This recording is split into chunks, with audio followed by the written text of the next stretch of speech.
po siya sa Last Woman Standing with Ate Donica Rose.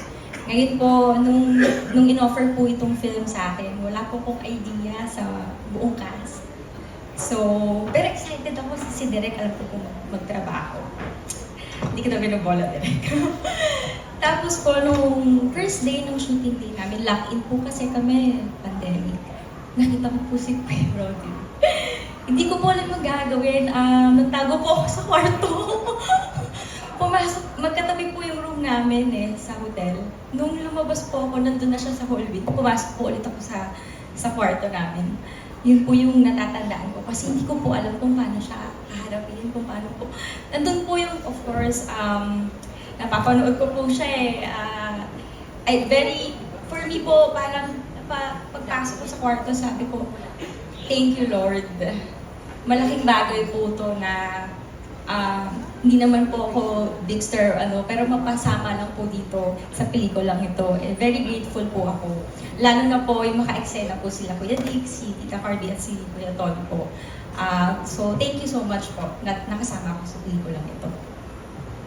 Hello po, Sunshine Shador. Ako naman, sobrang grateful din ako kasi katuparan ng pangarap ko na makatrabaho po si Kuya Dick. And then, I was able to work with other actors na mga batikan na magagaling na. And my God, so much words of wisdom from these people. Me as a bagets in the industry, no, marami akong natututunan sa kanila una-una po sa disiplina. Yun, kaya sobrang grateful po ako. Okay, thank you so much, Ms. Sunshine and Ms. Debbie. We have our next question over here in the middle. For Kuya Dick, tanong pa Kuya Dick, meron ka ba, how do you prepare for a role samantalang ang tagal mo nang ginagawa yung character ng isang bading, di ba? Is there a method na parang mapapaghiwalay mo yung nasa Goyo and Tekla, nasa Petrang Kabayo, tapos ito ngayon?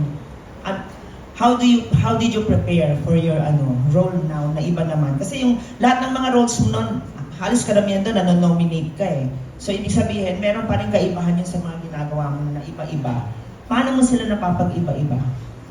Larpi sa akin, hindi naman kasi ko binibilang yung tagal eh. Kasi naniniwala ko, nakakatulong yung matagal ka na sa industriya. Pero kailangan kasi marunong ka rin mag-adjust, di ba? Sa time, sa pagbabago ng panahon, mga gano'n.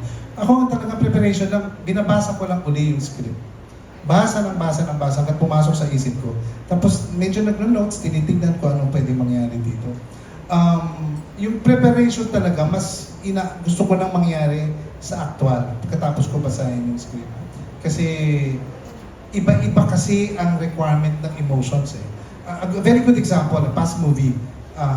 Medyo may konti rin yung In His Mother's Eyes, hindi ba? Drama yon. Pero doon naman baliktad. Pinipigil naman yung patawa. Huwag ako masyadong nakakatawa. So may timpla rin na dapat gawin. But I guess kapag nandoon ka na sa set, tapos nandoon na yung director mo, napapaalala. Kasi kailangan din mapaalalahanan eh. Alam ko na yung script, alam ko na yung role ko, alam ko na rin na hahanapin ng tao yung comedy side. Pero pagdating sa emotion, I need a guide.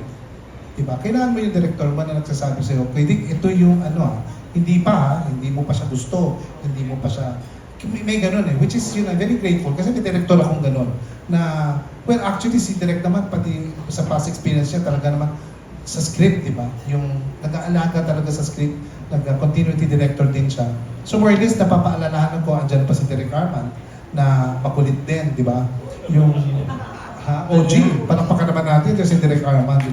Yes, diba? Yeah, di ba palaging Arman, Di ba? OG, ikaw OG talaga. Diyos ko, hindi pa panahon ni Dolphy, andyan ka na. Totoo po yan, di ako nabibiro, inaamin, makulit siya. Paalala, ito yung sequence na bago nangyari yun. Tama ba? Tama ba? Nagagaya ko ba siya? No! Hindi pa yan nangyari. Ganyan yan magsalita. Dapat ito pa lang, hindi pa siya may gusto dyan. Natuwa pa lang siya dyan. So yung director mo naman, na ando doon na nag-guide siya, pwede, ito yung ganito. You need that as an actor kasi isang bibitaw ka din sa dami ng iniisip mo as an actor. Alam mo yung role? Yes. Para sa akin, hindi sapat na magaling ka lang. You still need a guidance from your director. kailangan makikinig ka rin sa director. Kasi napanood ka rin naman nila sa ibang pelikula eh. Pwede rin naman, si Direk pwede naman sabihin sa akin na Kuya Dick, nagawa na yata natin yan. Ano? So ganun. Malaki ang preparasyon, tulong sa preparasyon ko sa role ng mga kasamahan ko at ng director ko. Malaki ang naitutulong nila. Hindi lang ako ito. They have a big contribution.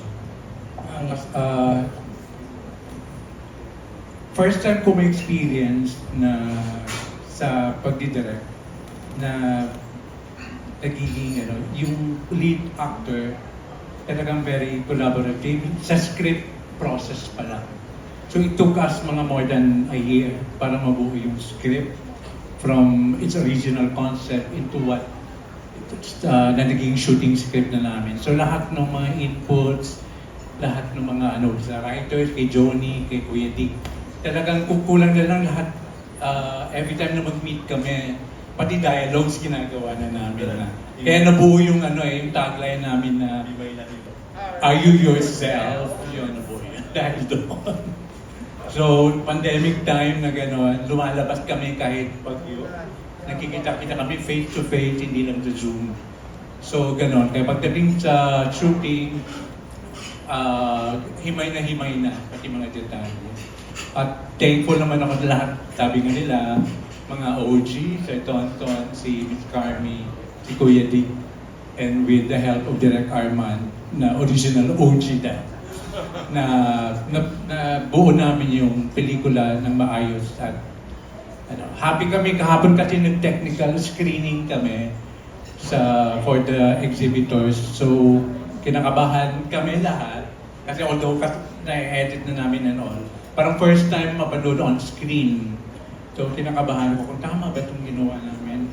But after viewing namin, very happy kami lahat na nakabuo kami ng magandang pelikula na kahit medyo natagalan na pag-showing, nandun naman yung sulit naman siya.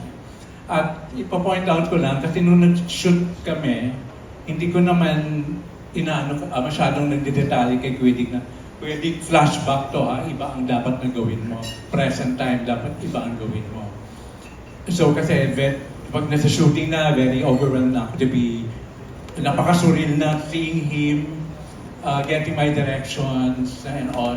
Pero nung pinanood na namin kahapon, although ngayon ko lang sabihin na sabi ko, iba talaga si Kuya Dick kasi binigyan ng ibang timpla ang flashback sa present. Yung sense of yung maturity, pati sa delivery, pati sa movement, iba-iba yung ibang dynamics ang binigay niya. Salamat, Kuya Dick. Okay. One more question, Kuya Dick. Sa lahat ng mga nagampanan ng characters, meron ka bang favorite na matatawag o yung talagang hindi mo makakalimutan as a gay role, di ba? Na nandiyan sa puso mo, yakap mo siya, hindi mo siya binibitawan kahit kailan. Sa totoo lang, Pilar, sa dami ng nagawa ko, siyempre hindi ko pwedeng sabihin na isa lang o dalawa. Marami naman sila na nasa puso ko. Pag binanggit mo, iniisa-isa. Gusto mo sabihin ko yung Balang Lipstick, sabihin ko yung Dead na si Lolo. Madaling sabihin niyo yung mga favorite. Pero aminin ko, sa ngayon, malaki ang weight at malaki ang tama sa puso ko ang pelikulang Madrasta. Siya ngayon talaga masasabi kong favorite kong pelikula. Pag napanood nyo, malalaman nyo bakit. Thank you and congrats. Thank you. Jerry from Pep. For Carmi naman, ang tagal nyo nang naging magkaibigan, magkatrabaho ni Kuya Dick sa Tonight with Dick and Carmi, abangan ng susunod na kabanata. Kumusta yung pagkakilala mo sa kanya bilang kaibigan